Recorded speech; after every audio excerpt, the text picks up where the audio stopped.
تکبر. عبدالله بن سلام رضی الله عنه په خپل سر یو څه اخیستی و او روان و چې په دغه مهال څو کسانو ترې وپوښتل څه خبره ده چې داسې کار کوې؟ تا ته الله تعالی ډېر دولت درکړی، ډېر مال او جایداد یې درکړی دی، دا کار په بل چا باندې وکړه.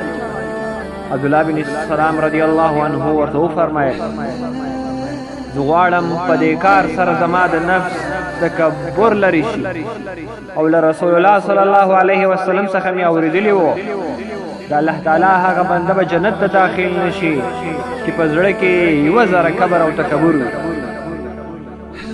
نو خوږو ملګرو د تکبر څخه ځان وساتئ او عاجزي اختیار کړئ، ځکه چې د الله جل جلاله عاجز بندگان ډېر زیات خوښېږي.